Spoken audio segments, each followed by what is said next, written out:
Welcome to Azeroth United, a weekly podcast about World of Warcraft. My name is Denethar, and I am your host. Welcome, everyone. Thank you so much for joining us. It's Friday night in Azeroth, and we have a great show lined up for you. We're going to be talking about the patch 11.2 reveal, the Ghost of Koresh, and kind of discussing some of the systems that Blizzard has put in place, or at least they are working on. They haven't put anything in place yet because it's still on the PTR, but it is on the PTR, so we can test some of these things. So we'll be doing that over the next couple weeks. And yeah, we're just going to talk about this. And one of the big things that I want to go over is the implications for the story in the world, the context of the World Soul Saga, but also just in terms of Blizzard's storytelling and how things are going there. So, yeah, and that'll be that. So pull up a chair, sit back, relax, and enjoy. Before I get into the news for the week, so my hair's up. If you're watching this on YouTube or Spotify, and that means it's still hot. It's 95 degrees today, or at least it was. I think it's cooled down a little bit. It's probably 88 or something. You know, I grew up in Los Angeles, and to me, hot weather, yeah, is just part of the landscape. But everything in LA is dry, and that's what I was used to. It's humid as fuck here. I'm not used to this at all. So yeah, I'm having a rough time. Now I'm not ashamed to admit that I'm struggling here. So yeah, I might have to take frequent breaks and cool down. I do have the fan going, but it's running a little low because I don't want to have too much fan background noise. So yeah, this is a challenge. Yeah, last year when we were in the middle of summer, I wasn't doing any video episodes yet, and so because of that, I could just record the podcast as scrubby and as grungy as I wanted to. Towards the end of summer, once it started to cool down, is when I started doing a lot more video episodes. And so I don't know why. So for some reason, I think I saw it on Reddit. Video podcast is the new thing. And I was like, well, I got to do this. And I don't know, 20 or so episodes in, I was like, why am I doing this? This is so much more work. But you know, a lot of podcasts do have a video component. Maybe not necessarily a solo podcast like this. So I'm just doing a monologue for an hour and some, but still, this is the format that I'm presenting it in. If you like it, great. If you don't like it, well, it's, you could just listen to the audio version. My wife always says I have a face for radio. So, there you go. That's, yeah, it's hot. So, in WoW last week, so I got my Rock Delar. That was very exciting. I finally killed Solnar, the Slayer in Xal'atath. So this is the one you have to kite him around, and he runs faster than you do with Aspect of the Cheetah engaged. So you can't outrun him. You can slow him with Concussive Shot, but it's not enough. You have to actually trick him by using the landscape to have him kind of reset and go back around. But if you leave him for too long, I think 10 seconds, and he will reset. So yeah, it was a challenge. So I tried it a few times, and I bought an Elixir of Demon Slaying. I bought, or I had some Elixir of the Mongoose for raid. So I used one of those.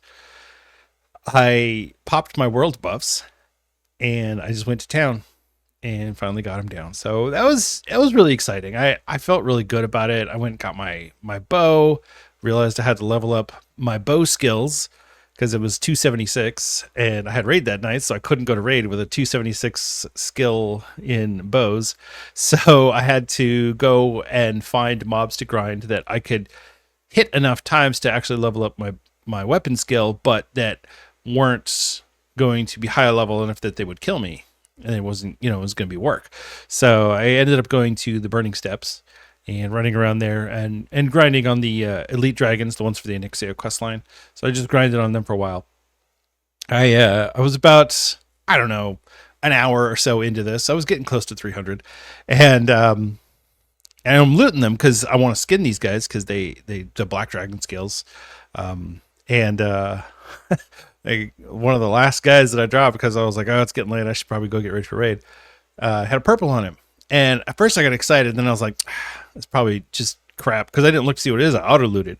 But I was like, it's probably just crap. There's so many junk purples in the game. It was a freezing band. A freezing band on the Dreamscythe server. I don't know about other servers, but on Dreamscythe it goes for about $350, which is pretty nice. So I sold that baby. I sold it for $325. I was like, I need cash now. Just get it. I don't want to put it out there 20 times and hope to make a profit. So that was pretty cool. The other thing that I got last week was I finished my rank 11 grind. So I got that done. And so what I told myself was, well, I'm going to get to rank 11. And then if I keep going, I have another breakpoint this week, which will get me to rank 11.6, right? And so I thought, well, maybe I'll keep going.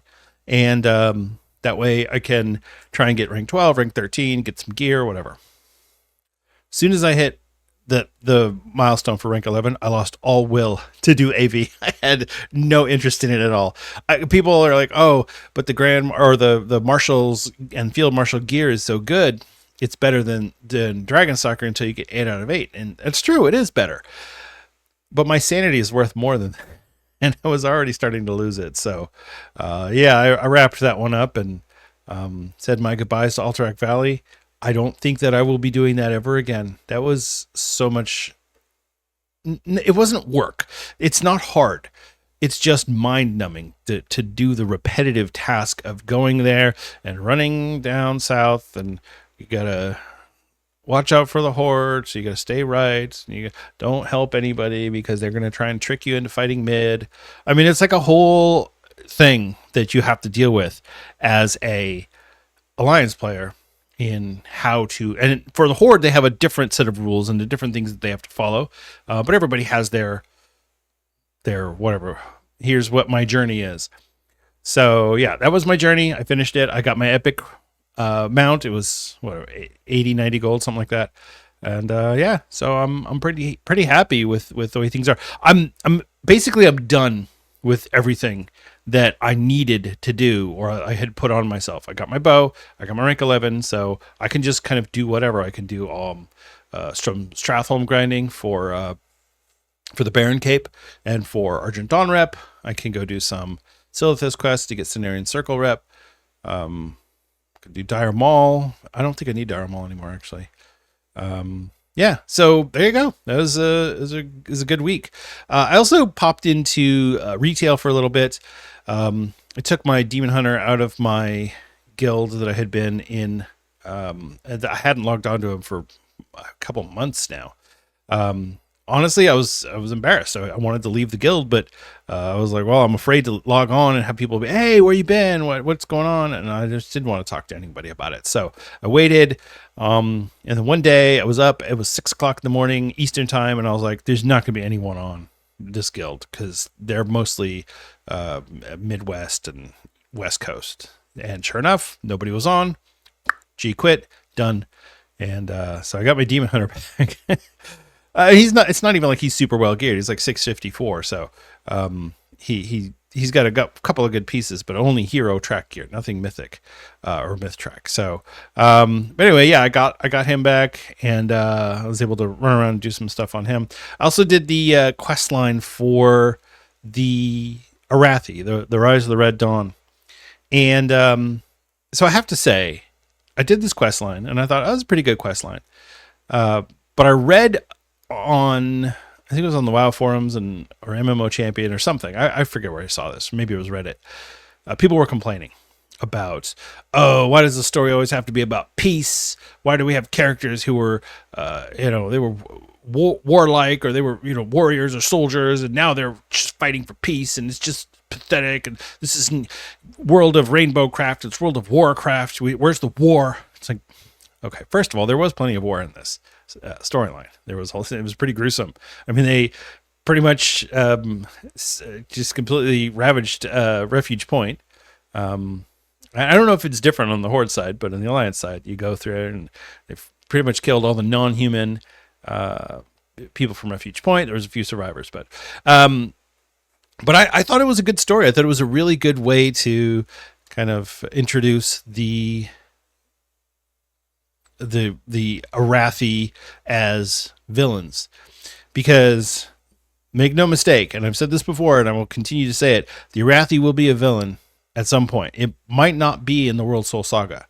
This might be a long-term plan from Blizzard to say, hey, let's start setting the Arathi up as they're going to be bad. Because Farron is nice, and she's very friendly and very understanding and welcoming to people. But I get the feeling, just from doing the quest in Hallowfall, that the Arathi are a little intolerant.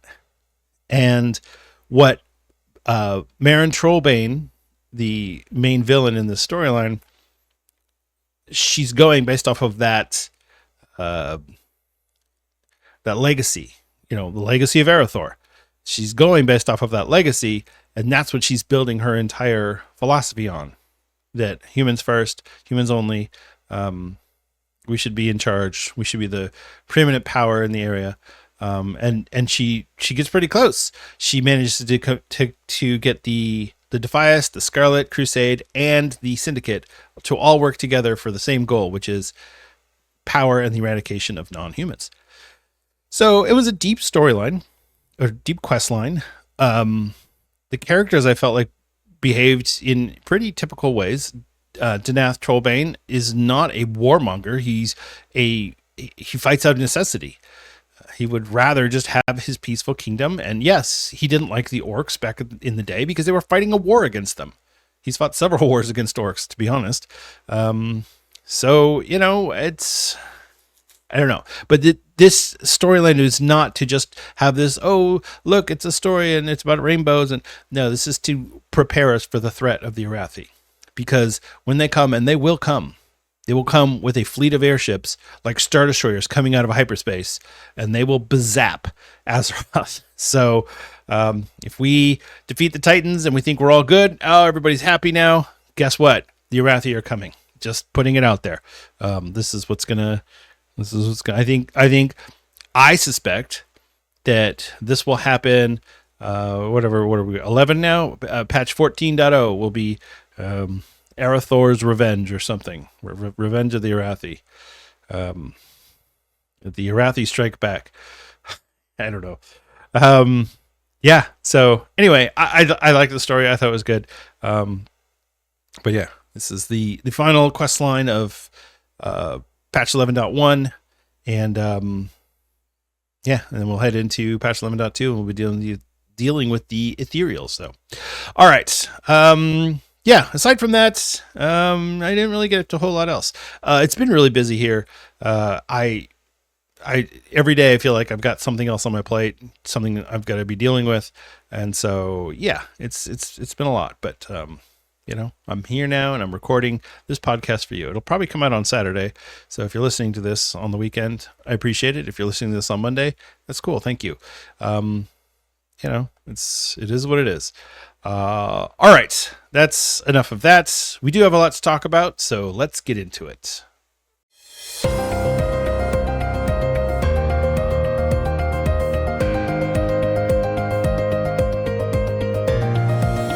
It's time for the news. In Blizzard news, so we've got a lot to go over with the patch 11.2. I don't want to spend too long on the news because, quite honestly, I have a lot of thoughts about this patch, and I really want to get into it. So let's start off with, in Classic WoW, the Anniversary Classic servers. Phase 5 will launch on July 10th. So this will be Encourage, the War Effort. So the two raids, Encourage, Temple of Encourage, and the Ruins of Encourage. Yeah, it'll be pretty exciting. Now, I have said in the past that I feel like Encourage is kind of the downfall of Classic WoW, and I still stand by that. It is fun, it is exciting, but that's not the best raid. It's just really not. AQ40 is a bad raid. Let's just call it what it is. It's a bad raid. If I had to rank the raids in Classic WoW from 1 to, what do we have? 1, 2, 3, 4, 5, 6, 7. From 1 to 7, AQ40 would be number 8. It's that bad. So, it's not like I'm not going to go do the raid with my guild, but I don't like AQ40. So, and maybe that's because I've healed it so many times. I don't know, but, It's not my favorite raid. So anyway, Phase 5 will launch on July 10th. A lot of people are speculating that the war effort will start and end on the same day, which means that the raid will probably launch the week after. I don't know how that's going to work. I think you have to, after you finish the war effort, then they all have to travel to the location. I'm not clear on all that. I've never really paid too much attention to that aspect of it personally. But yeah, that's what's going on. Now, one of the things that I've always been really curious about is how guilds handle some of these bosses, because to be perfectly honest, some of the bosses are too hard for a Blackwing Lair guild.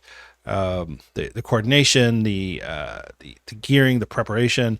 I'm really curious to see how we get through that. But yeah, I'm excited. I'm excited. I'm having a good time with the guild, and yeah, I'm hoping that continues on into Phase 5, coming your way July 10th, if you're playing Anniversary. Yeah, and man, okay, so I didn't do a full report for by the numbers, but I did look at the latest numbers for last week's. It's pretty brutal for Season of Discovery. As soon as they announced that it was ending, I knew that it was going to drop off, but I didn't know it was going to be this bad. So Season of Discovery went from 75,000 on the week of May 20th to 67,000, 53,000, and now 40,000 last week. Characters who rated according to Warcraft logs. So will that continue to drop? Probably. The Anniversary servers have stayed kind of the same. Everything else is just kind of whatever. I mean, Season of Discovery is over. Cataclysm Classic is over. Classic Era is what it is. So yeah, and I caught this on the Bench podcast. If you don't listen to the Bench podcast, it's basically a bunch of high-end Mythic Plus players, and I think they do some rating, but it's primarily Mythic Plus focused. And so one of the things that one of the hosts said was, Tettles said, is that the number of players who have done a Mythic Plus 10 keystone is higher than all of the keystones before a 10. So if you go 2 through 9 and you add all of those up, and then you look at how many 10s have been run, the number of 10s is higher than previous keystones. Now, I did look, and it is not quite, but it's close. It's within a small percent. So that's actually pretty crazy that this season of Mythic Plus is so, I guess, accessible. People are getting into 10s so much more easily than they were last season. It's pretty cool. So, yeah, I don't know. I guess I'm kind of doing a backdoor by the numbers segment, but anyway, I just thought that was interesting. That's kind of how they approach that. So, all right. The final thing. So this isn't really a specific news item. This is more something that I've been noticing. I haven't gone through all of the numbers because to be perfectly upfront and clear with you guys, I am not playing Cataclysm Classic. I don't have any detail about Cataclysm Classic. I reached out to some content creators to see if they could help me maybe get on and do a segment about the transition from Cataclysm to MOP. Haven't gotten any words back yet, but that's kind of where things are. We'll see. But Blizzard is making a lot of changes to classes in Mists of Pandaria Classic. And not like, oh, we're tweaking this. They're actually trying to balance the classes. Like a full-on class balancing in Classic. This isn't like, oh, it's the War Within Season 2, so we're going to balance it. No, this isn't Classic. This has already happened. They're going back and they're trying to clean it up. I mean, we talked about no changes back in 2019 to they're doing full-on balance changes in Mists of Pandaria. I think it's pretty wild that that's what we're doing, but it also says a lot about where Classic is going. We are definitely going to continue on with Classic. I don't know if it's going to go past Legion. I don't know if Blizzard knows if it's going to go past Legion. I expect to see a shit ton of surveys talking about Classic and Legion as we get closer to that time, but or Battle for Azeroth, I guess, once they've announced Legion Classic. But yeah, Blizzard is really trying to cook, I guess, for Classic. I guess it's part of having a fully fleshed out classic team. You know, all these developers working on Season of Discovery, and rather than getting rid of them, they're having them work on Mists of Pandaria, and I'm fine with that. Maybe in the transition to Classic Plus. So, yeah, it's pretty interesting. There was some about the Celestial Dungeons, but I'm gonna hold on that. I'm still hoping that I'll be able to do a Mists of Pandaria Classic episode next week or the week after. We'll see. So, all right, let's talk about what's going on this week in World of Warcraft. This is the War Within Season 2, Week 16. The Mythic Plus affixes for the week are +4 Devour. Players are periodically affected with a heal absorb while in combat. Yeah, this is just you've got to heal through it and or dispel it, and that's what's going on there. The +7 affix is Fortified. You know it, you love to see it. Fortified non-bosses have 20% more health and deal 20% more damage. These are good affixes, I think. I like Devour. I always try to deal with it myself because I feel like that's the appropriate thing to do. Now, on the Demon Hunter, I can't. I physically have nothing I can do for it. I can't take a talent. I can't do anything except for, I guess, heal myself. But yeah, that's what's going on in Mythic Plus this week. Although, I mean, I don't know. I guess if you're doing a 10s, you're still getting a Devour, but so many people are doing 12 and above. All right. The bonus event this week, we have two. We have the Turbulent Timeways, which is back. So we're going to have 7 weeks of Turbulent Timeways, starting with Battle for Azeroth Time Walking. So we're going to get the Sign of Azeroth buff. Battle for Azeroth reputations from combat and quests increased by 50%. The quest, A Scarred Path Through Time from Archivist for Thrune in Dornogal. Defeat 5 Time Walking dungeons, and you will get a hero track raid item. Because it's Turbulent Timeways, we'll get a hero track instead of a champion track. The dungeons, for reference, are Atal Dazar, Freehold, King's Rest, Shrine of the Storm, Temple of Sethralus, and Waycrest Manor. I did Waycrest Manor this afternoon, and it was... I got thrown off because I was so used to doing it from Dragonflight that I didn't know the way. I had to go upstairs, and I was like, I don't know what we're doing.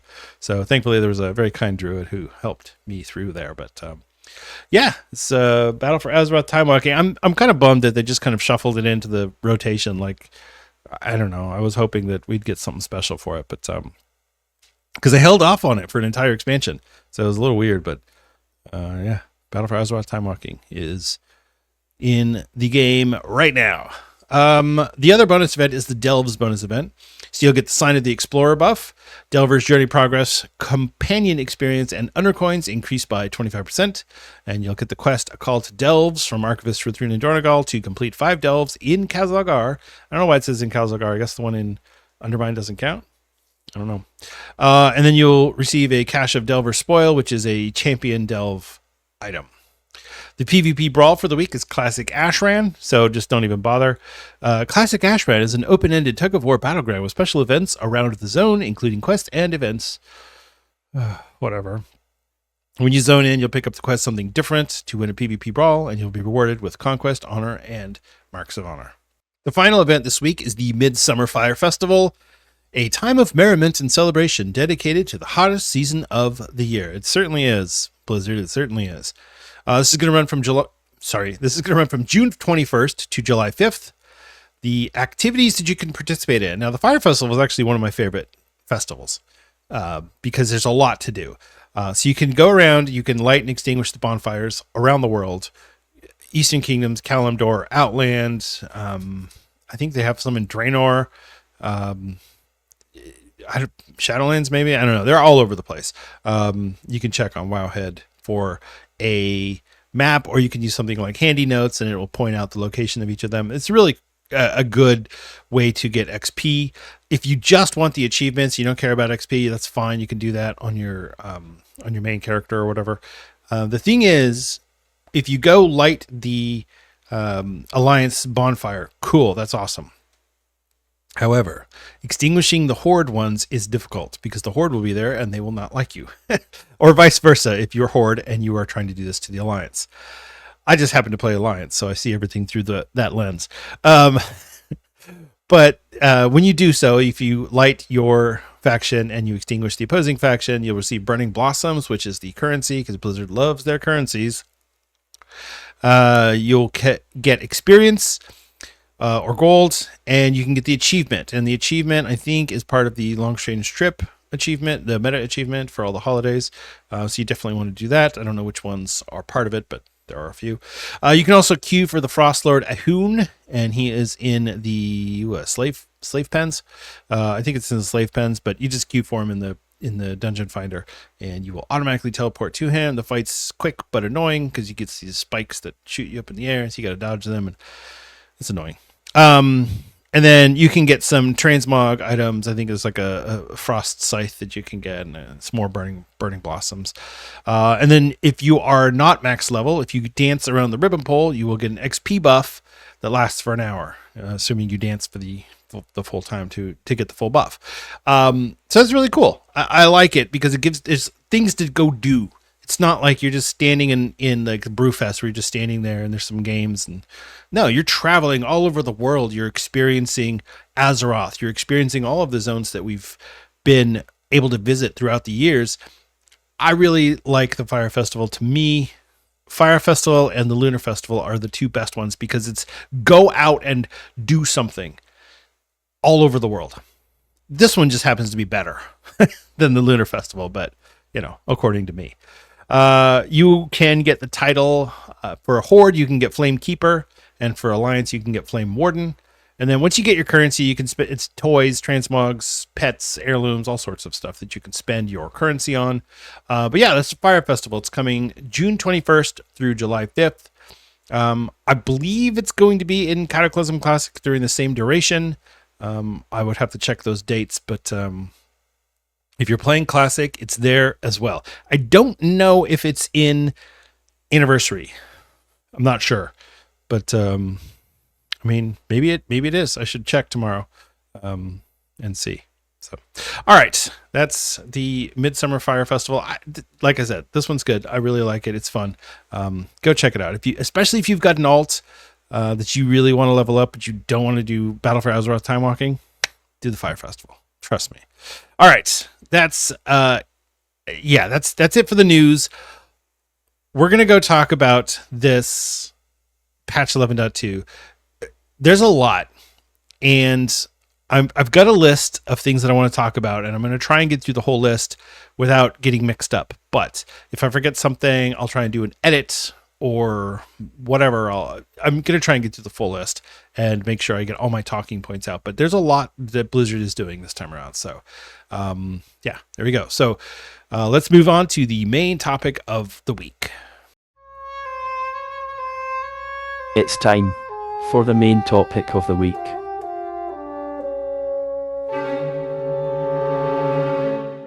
So Blizzard has announced the upcoming final major patch of The War Within, which is patch 11.2 Ghosts of Koresh. So let's start off with the story, because I feel like a lot of people don't really know the story of the Ethereals. If you haven't done the lore walking for Lore Walker Cho, I definitely suggest you do the Ethereal one. It will give you a lot of context for the upcoming patch. You're like, who the hell are these guys? Why do we care? Blah, blah, blah. That will explain it. But I'll give you the quick version here. The Ethereals, we first met in Outland in the Burning Crusade expansion. They are a species that seem to be made of energy, and they were wrapped in bandages to keep the energy contained in a humanoid looking shape, for a lack of a better term. But we didn't really know a whole lot about them. As we continued on our journey in the Burning Crusade, we found out that their world was destroyed by the Void Lord Dimensius. And so in a quest in the Burning Crusade, we summon Dimensius and we kill him. We also kill the Nexus King Saladar, who is the leader of the bad guy Ethereals that was helping Dimensius, blah, blah, blah, whatever. That's basically what the background there. In Shadowlands, we met the Brokers. The Brokers are also an energy-based species, and there was some speculation that maybe they were related to each other somehow, maybe two species from the same planet or something along those lines. And turns out, yeah, they're all from the same place. They're all from Koresh. Koresh is their planet. It was the world soul that was in Koresh was consumed by Dimensius. They got what we are worried about at this point. Basically, is they lost.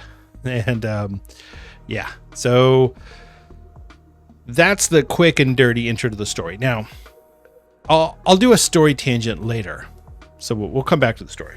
So the new zone is Koresh. So we're going to go to Koresh. It's going to be a destroyed world. Think similar to Outland, maybe similar to like Netherstorm, that type of area where it's really bad. They have a lot of mana farming type places like they did in Netherstorm.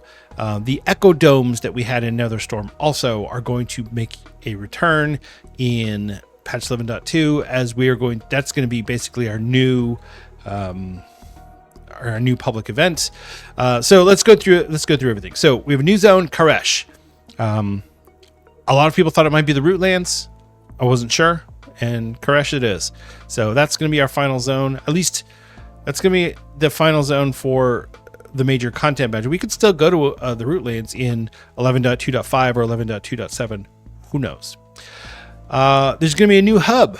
Since our last flying floating city that everybody could go to was destroyed, we are now bringing in Tazavesh, the Veiled Market, from the Shadowlands to Koresh, and from there we will stage our assaults onto Koresh or do whatever it is that we're going to do.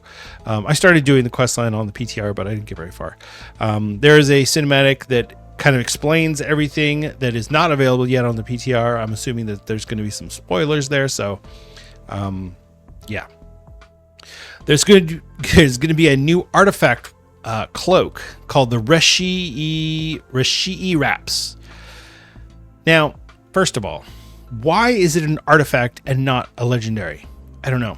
It seems kind of weird to me, but it's an artifact cloak, not a legendary cloak. So make sure that we have that straight. It's going to do the normal thing that we would get in a piece of gear like this. Think Battle for Azeroth Season 4, where you're going to get some buffs. It's going to be your BIS. It's probably going to be your highest level item. It's going to have some on-use or on-equip type things that it does. We don't have all the details yet on everything that it can do. But one thing that we do know that it can do is it can transform you into energy. And when you do that, you can do something which is called phase diving. And phase diving is like going into another plane of existence, an energy plane, and you can do other things. You can traverse differently. Apparently, if you go into a delve, you can see remnants of where your friends died, if they were phase diving too. It sounds interesting. I'm not really sure. This is the type of thing that Blizzard will put some effort into, and they'll say, hey, check out this cool new feature, and people will either be like, yeah, that's awesome, I love it, or they'll be like, this is the worst thing that's ever been in the game, please quit your job. So no pressure there, Blizz. Yeah, so the Reshii Wraps are the new artifact cloak that we're going to be getting. It's also going, as you level it up, think again like BFA, the legendary cloak.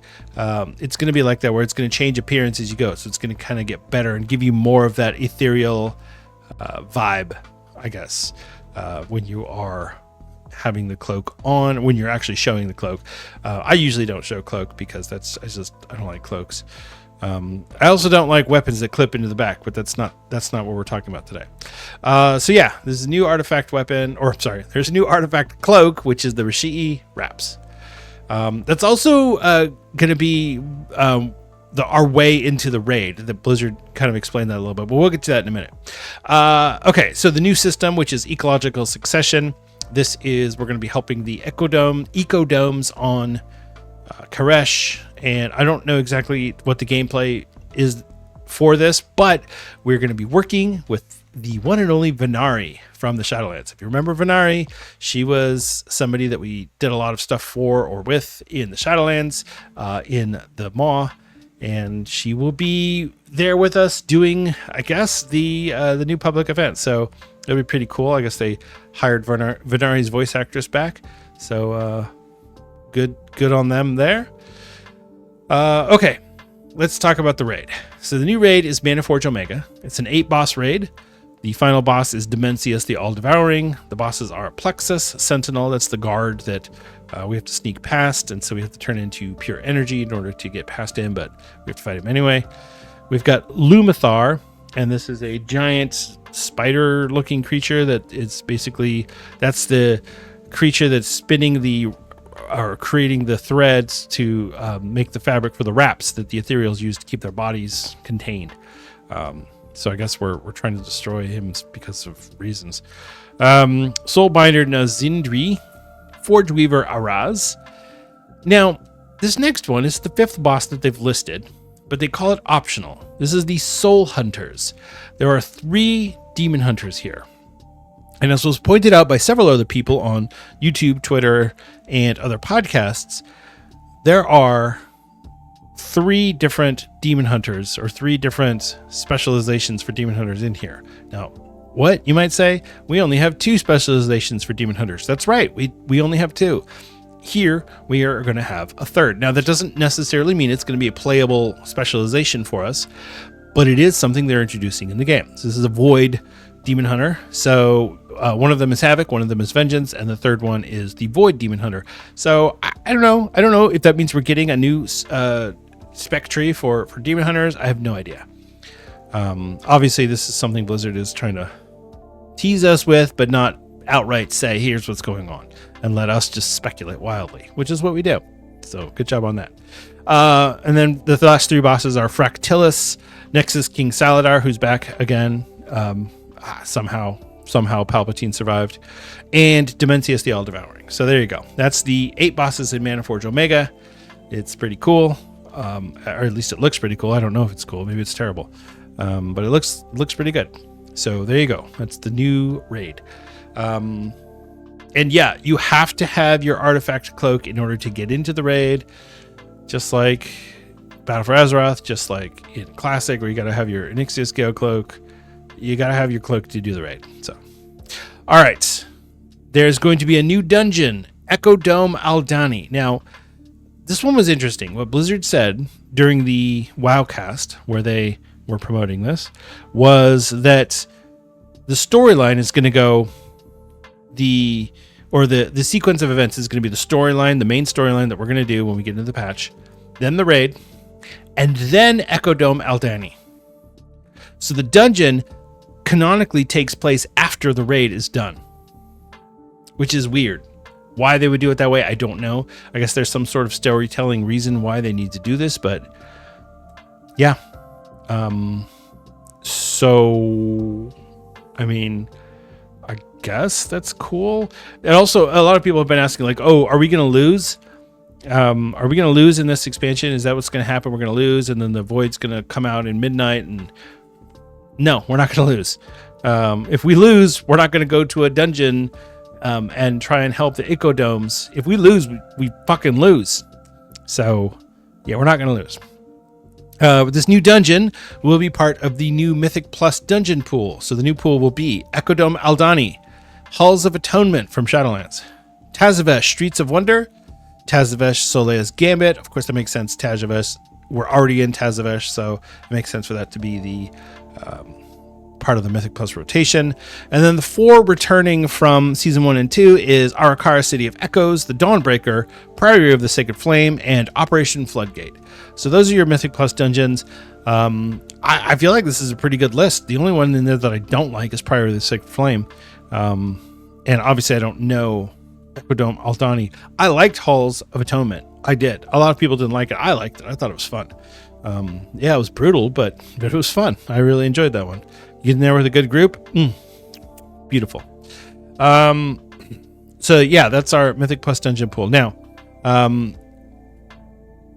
what Blizzard is going to do is, instead of having a heroic week where, the pre-raid week. So normally what happens is you get the patch drops and everybody goes and does the storyline. Then the raid becomes available. And then Mythic Raid becomes available. So in this case, we're not going to have a Mythic week, so it's just going to be straight into Mythic Raid on the second week. So the first week is going to include all delves, not bountiful, but all the delves, and you're going to be able to run Mythic 0 dungeons for champion track gear in the first week. Blizzard has not done this before. And on top of that, Tazavesh will be the full Mega Dungeon experience with a hard mode that will count as a Mythic plus 10 in your weekly vault. So Blizzard's really going all in on this.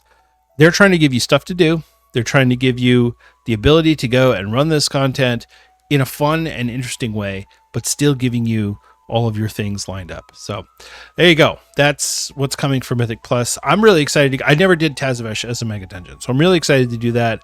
I don't know that I'm going to be able to, but I would like to try. So yeah, there you go. Tazavesh is part of the rotation. Halls of Atonement is the other returning non-current dungeon. We have the two dungeons that were introduced later on, which was Ecodome Aldani and Operation Floodgate, and then 3 others from the original dungeon pool for the War Within. So, yeah, I'm pretty excited about this one. This looks good. Okay, there's going to be a new delve, which is the Archival Assault. So, yeah, new delve is whatever. You're gonna have to use your cloak in there. This is where they were talking about you're gonna be able to see your friends if they had their cloaks on, if you're phase diving, whatever. But you're gonna have a new delve nemesis. So goodbye Underpin. Hello Nexus Princess Kaiveza. What? Who saw that one coming? I didn't. I was surprised there. So yeah, she's back and she's gonna be our nemesis this time around. So you have to go fight her, and apparently you have to fight her without Brand's help because they said it's gonna be a one-on-one. So I'm not sure what that means for everything, but yeah, that should be pretty exciting. The new world boss is Rashinor the Untethered, whatever, it's a world boss. And then the new tier sets. Now, one of the interesting things they're doing here is they're having the new tier set bonuses. They're not going to be class or specialization based. They're going to be based on your hero talents. So if you have, oh, I got my tier piece. If I am like on my Blood Death Knight, or whatever, any class, if you pick one hero talent and then you decide halfway through a raid, oh, I want to switch to a different one, your tier set will just switch with you. And so, yeah, I think it's pretty cool. I think it's going to be tough for them to balance that many specializations, or hero talents for all the different specializations, but it's a task that they're trying to take on. So I think it's cool. I hope it works out.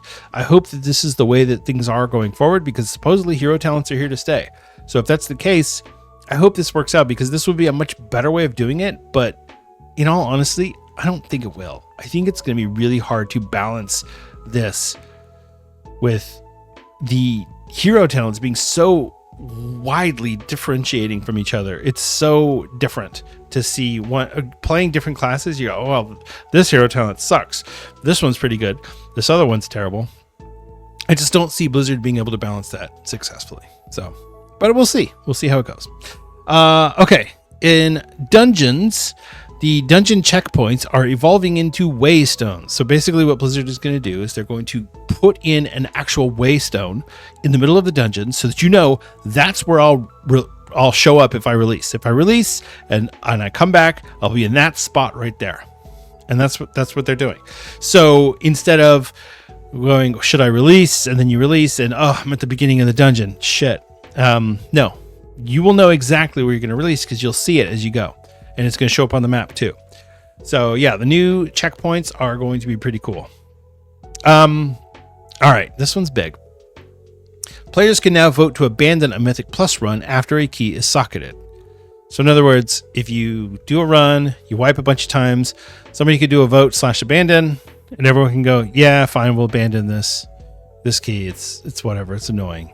I don't want to try and finish it with this group. This tank is bad. The healer's bad. Whatever. Fine. However, if you leave a run before completion, before the timer ends, or before a successful vote to abandon, you will eventually be marked as a keystone deserter in the pre-made dungeon finder. So if you are unsure about this, do a /abandon and they will put it to a vote. Now, there's some things that I think people will use to make this difficult, make life difficult for a lot of people with this. If you're fighting with somebody in the group and you're complaining about the tank and they're complaining about you and everybody's pointing the finger at each other, somebody could just decide, well, I'm not going to vote because I don't want you to get what you want, so I'd rather you suffer. Stuff like that. It'll happen.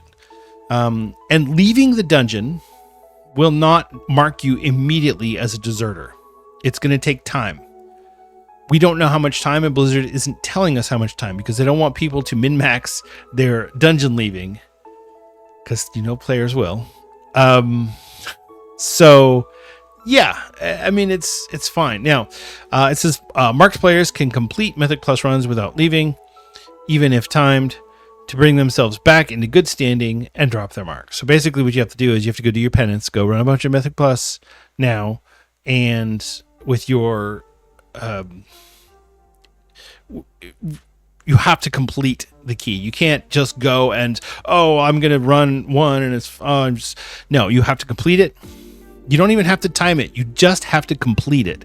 If you do that, eventually it will bring you back into good standing and it'll drop your mark. Now, the reason that this is really, I think, divisive right off the bat is that players are notoriously gatekeepy. If you have the wrong class, denied. Your IO score is too low, denied. You're trying to run a 4 and you haven't done a 3, denied. So yeah, this is going to be tough because if you have to leave because of whatever reason, and now you've got a mark on you that says, this person abandons keystones, you're not getting invited. You're not. I don't know how. I'm sure Blizzard has ideas on how this is going to be implemented and how it's going to be more fair. But right now, with what they have implemented, it looks completely unfair that you can't just go, you know what, screw it, I'm leaving this group. Somebody could literally hold you hostage and say, well, I don't want to give up. And now you're stuck doing this keystone that you didn't want to be here in the first place. I will say, though, there are options that you can choose when you put your group out. And a lot of people don't check these options out. So they don't look at them. They just fill in what keystone it is and click submit. You can have an option that says, this is for completion. I just want to complete the dungeon. I don't care about the timer. If we take 2.5 hours, I just want to complete a dungeon. Or you can have it say, I think timed is an option. So you can say, I want to time this, which means if it looks like you're not going to time it, or if you've exhausted the timer, people should be willing to allow that group to leave, to vote to leave or abandon, and then you can go without getting a penalty. It's not always necessarily going to work that way, but yeah, that's the idea. Obviously, they're going to have to iterate on this a lot. They're going to have to really work through it. Whatever idea they have right now, whatever the first version of this is not going to work. It's just not. This is not something that you can nail the first time. You have to get player feedback. You have to think things through. You have to let people try it out on the PTR. It does say this feature will be available in a later PTR bid. Yeah. There you go. And then the last thing that I wanted to bring up before I get back to the story is there's a new recipe called Umbra Essentia, and this is basically shadow meld it's a potion that shadow melts you. So if you've ever been on your paladin or your shaman and you're frustrated because you're running from mobs and you can't shadow meld, Umbra Essentia or Essentia. This is the new, it uses up your combat potion cooldown, so it's got a 5-minute timer, but the item itself, the effect of the shadow meld lasts for 20, 40, or 60 seconds, depending on the quality of the potion. So I think this is big because a lot of people feel like they have to race change to Night Elf in order to use the shadow meld to get through some of the different components of a dungeon. Sometimes just one person has a shadow meld, sometimes the whole group does. Regardless, this is really big for people that don't want to have to race change, or for just anybody else who doesn't want to have to worry about, I gotta switch to a Night Elf. I play mostly Night Elves. I do. And Shadow Meld is part of it, but part of it is just I like Night Elves. So for me, it doesn't really matter. But for some people, it really does matter. It really makes a difference who the primary group will be. So And that's it. That's all of the main features. There's a ton of other features in here. We could go on a whole journey, and we will be going on a journey as this gets closer to release. We'll talk about all these features in detail. I might actually do an entire episode of just this patch because there are so many new features coming in this patch. So that might be something that we have a special episode where we just focus on this patch and we go over everything. So that's probably what we'll do.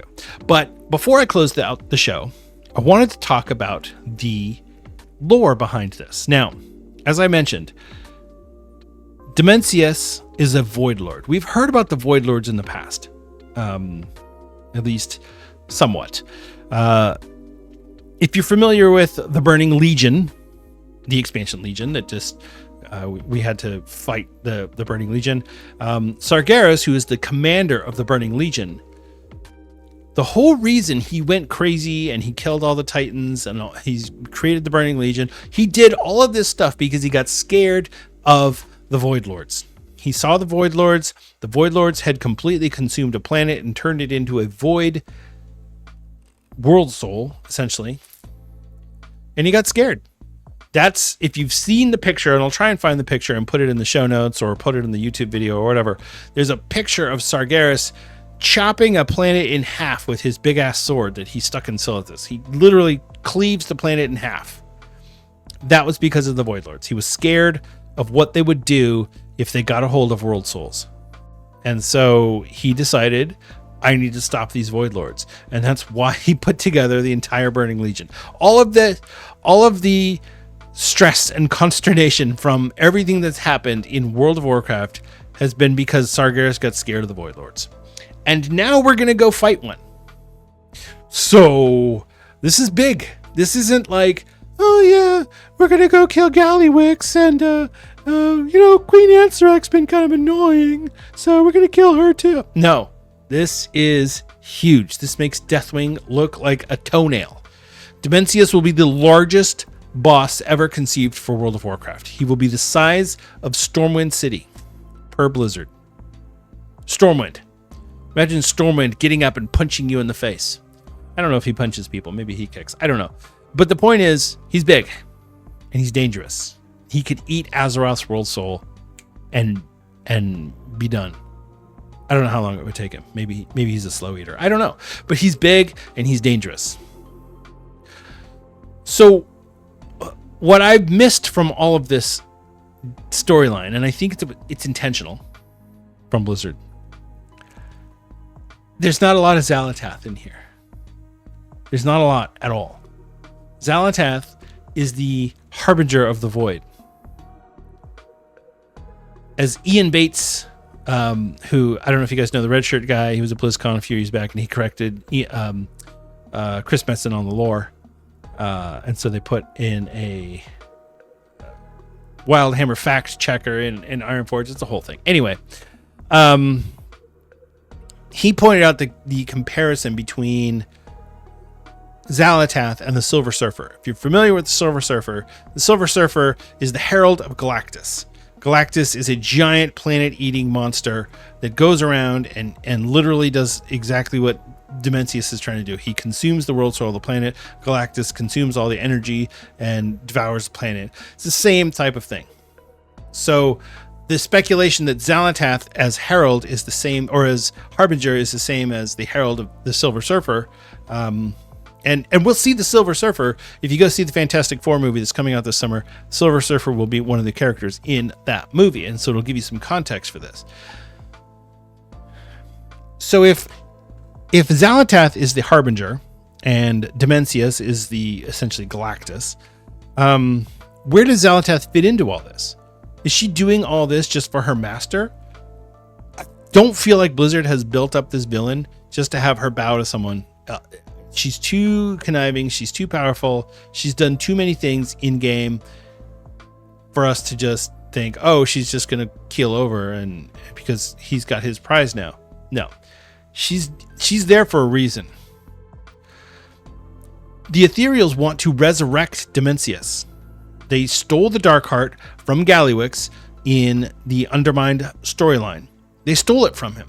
When Xal'atath found out that the Ethereals have the Dark Heart, she was livid with Gallywix. She was beyond pissed. So, what does it all mean? Well, I think Xal'atath wanted the Dark Heart for herself. Maybe she was going to use the Dark Heart to consume what's left of Koresh. Maybe she wants the Dark Heart to consume Azeroth. She just needed to get more powerful. Maybe she wants to bring Demencius back, but in a weakened state so she can consume him and become basically more powerful than he is. We don't know. We don't know yet. There's a lot of speculation that Xal'atath is going to be working with us throughout the course of a patch 11.2. I think that's likely. I think she's going to try to get in our good graces and have us help her get what she wants, but I don't know. I don't have any insight into this. I can only go through the quest lines so fast. I just started in Tazavesh, on the PTR of the quest line, so I don't really know anything of what's going on story-wise yet, but that's what I'm curious about. Now, where does this take us going into the next expansion, which we know is Midnight, which we know is going to be the Light versus the Void? So how does this all fit in? Obviously, if Demencius is there, there's no battle. He's just going to wipe the floor with everyone. So Demencius is not coming back. We're going to stop the Ethereals from resurrecting him. So then what? Is this going to be Xal'atath? Is she going to take his place? Is there going to be something else? Somehow, the Sunwell and Silvermoon City are going to be threatened by the Void, and I'm curious to see how that's going to happen. So, yeah, as far as storyline goes, I feel like Blizzard is building a good story. They've done a really good job so far, this entire expansion, of having a story and building on it. Now, not every story is going to meet with everyone's approval. But if you look back in the history of World of Warcraft, right? Some of the expansions that we had stories that were pretty weak. I mean, look, let's be honest, Vanilla WoW's storyline was weak. It was probably one of the weakest storylines we've ever had. The Burning Crusade storyline was okay. It wasn't great. There was a lot of inconsistencies and things that just didn't make sense, but it's fine. The Wrath Lich King storyline made a little bit more sense. Blizzard had obviously matured and gotten better in their storytelling capabilities. But then you go through Cataclysm, and that whole storyline was just bad. Honestly, the elements are rising up, and the Hour of Twilight is here, and the Twilight cultists are, I don't know, the whole thing just felt kind of weird. And maybe that's partly because the Spine of Deathwing and the Madness of Deathwing fights were so bad. I don't know. But yeah, it doesn't feel like any of those expansions. I feel like the story has progressed. I feel like the last story that was more simplistic, that was more basic, that took characters on their base values on a high level instead of getting into details and nuance was Miss Pandaria. You had Garrosh as the warmongering villain. You had Anduin as the bright-eyed, optimistic, trying to do the right thing. Everybody's an archetype. Nobody was a true, detailed, fleshed out character. They were all archetypes. Now, Anduin eventually got more fleshed out. Garrosh did not. He didn't get the opportunity.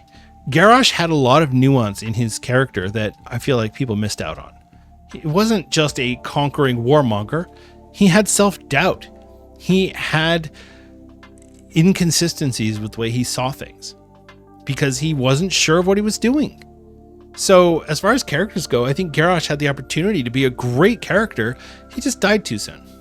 And that was because of behind-the-scenes nonsense at Blizzard. So could we have gotten a better story with Garrosh? Yeah. But it took us 4 expansions to finally close out that storyline. It wasn't until Shadowlands that it was like, oh, hey, there's something different. But everything before that, Battle for Azeroth, Legion, Warlords of Draenor, those were all a direct result from what happened with Garrosh. So, I don't know. The storylines have definitely gotten more mature. Yes, you might not always agree with the sentiment. Maybe you don't like rainbows and unicorns at the end of Dragonflight. I get it. That's fine. I 100% get it, and I don't fault you for that. You are allowed to feel the way you feel. I like the storylines just the way they are, but that's me. I don't expect you to like what I like. I expect me to like what I like, and I expect you to like what you like. That being said, these stories have gotten better. The dialogue's not always great, but the stories are better. And so Blizzard going into this 10 years ago, I would have been nervous. I would have been really nervous. Oh my gosh, they're going to screw this up. They're going to tell this story. And I'm not even talking about this patch. I'm talking about the War Within and the World Soul Saga in general. This could have gone so bad, so fast, but it didn't. Blizzard has made this something of value. And now we're going to go and close out this first chapter of the World Soul Saga by fighting a fucking Void Lord. That's how you do it, Blizzard. Demencius can be one-dimensional. I mean, it's in his name, right? He doesn't need to be the jailer. He doesn't need to be playing 9D chess. He's a world-eating monster. Fine. Give all of the nuance and all of the character to his herald, Xal'atath. And that's exactly what they did. Galactus is boring. The Silver Surfer is interesting. That's how that works. So, is the storyline going to be good? I don't know. I don't know. But I have a lot more confidence than I would have a few years ago. So, I think Blizzard is really cooking. I think they have some good ideas here. And I'm really curious to see where this goes and how this leads us into the next expansion, Midnight. And also what this has to do with player housing, because let's not forget, player housing is coming at the end of this expansion. Is there going to be a tie-in, or are they just going to drop it on us one day and be like, chung, here's player housing. Enjoy. So I guess we'll see. Time will tell, but I'm very excited about this new patch, and I hope that it's good. That's going to wrap up our show for this week. Thank you so very much for listening and for watching. I really do appreciate it. It is always a pleasure and a privilege for me to get on this microphone and speak to you. I can't tell you how much I really value all of the positive feedback and support that I've gotten over the past almost 2 years now. We're coming up on episode 100, people, and also the 2-year anniversary of Azeroth United. So I never thought when I started this podcast that I would get this far, but here I am. And it's going to be interesting. So, all right. Like I said, that's going to wrap up our show for this week. Thank you so much for listening and for watching. I really do appreciate it. It is always a pleasure and a privilege for me to get on this microphone and speak to you. If you want to get hold of me directly, you can reach me on Twitter. I'm at Denethar, or you can check me out occasionally streaming. I'm on YouTube or Twitch. I'm at Denethar01 on both of those platforms.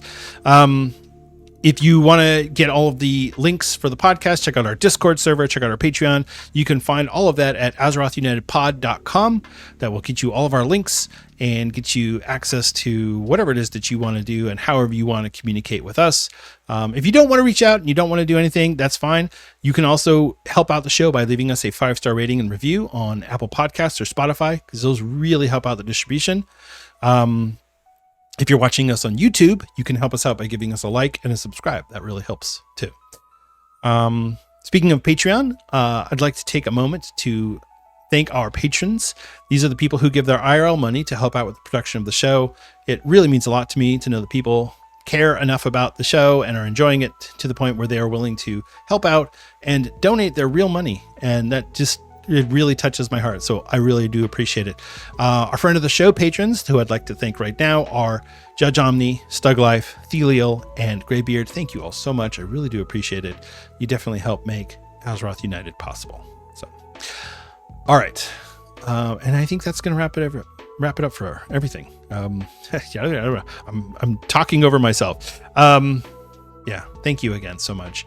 It really means a lot to me. Like I said, we got episode 100 coming up. I haven't figured out exactly what I'm going to do yet, but we're going to have something planned. Probably what I'm going to end up doing is having a kind of like a call-in show type episode where I get people to get on Discord and maybe even stitch together a couple of different, if people want to get in different times, I can stitch together some conversations and we can have a good kind of just, let's talk to the fans. Let's talk to the people who are enjoying the show and who just want to talk about World of Warcraft, because it's really why we're all here. So, all right. Thank you again for listening. I really do appreciate it. Be good to each other out there. That's a real life person on the other side of that keyboard. And, you know, just because they're trying to summon a Void Lord to consume their world soul, that doesn't mean they're necessarily a bad person. You can just smile and nod and say, okay, we're going to stop you though. All right. Take care. I love you all, and I'll see you in Azeroth.